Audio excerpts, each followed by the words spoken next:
Folle autour du Castellet, notre cible le col de l'Espigoulier. L'ancienne A110S c'était 292 chevaux et pourquoi pas 300. Alpine nous a entendu et a optimisé la mécanique. Le 4 cylindres 1,8 litre turbo développe désormais ses tonnettes de puissance pour booster le plaisir. On ne va pas se mentir, ça ne change pas grand chose, mais la boîte auto a eu droit aussi à sa petite révision. Le couple y gagne et grimpe maintenant à 348 Nm. À chaque virage, on se dit que plus de chevaux ce serait superflu. Les relances au poil la font décoller des épingles en un éclair.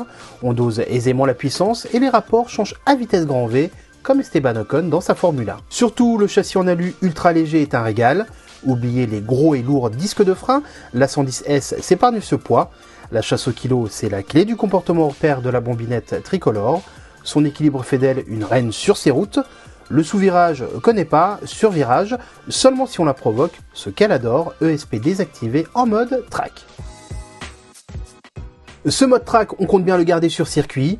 Allez, il est temps de nous faire ouvrir le Paul Ricard qui accueille le Grand Prix de France de Formule 1. On passe par le paddock pour troquer notre belle bleue pour une orange feu avec le pack aéro. Des techniciens vérifient la pression de nos Michelin Pilot Sport Cup de semi-slick. Ces gommes optimisées pour la piste ne peuvent que sublimer son comportement. Après un repérage des lieux derrière une Mégane RS, on passe pour la première fois la ligne dans un râle mécanique qui flatte les oreilles.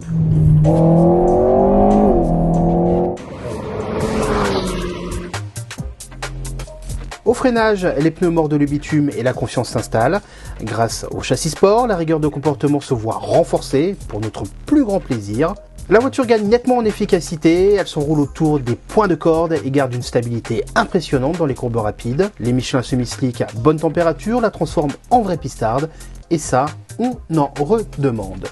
Avant de conclure, on repart sur la route à bord de la GT pour apprécier tranquillement la vie à bord. Rien de vraiment nouveau si ce n'est un système multimédia revu, intégrant enfin CarPlay et Android Auto.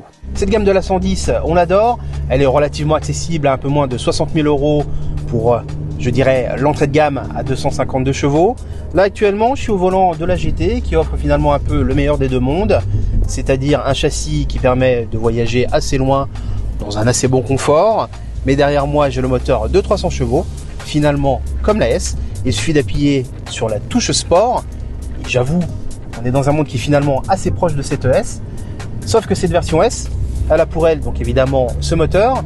Mais quand on prend les options qui vont bien, on peut débrider un peu la vitesse de pointe qui passe de 260 à 275 km/h. Et là franchement, c'est le top niveau de cette nouvelle gamme de la 110.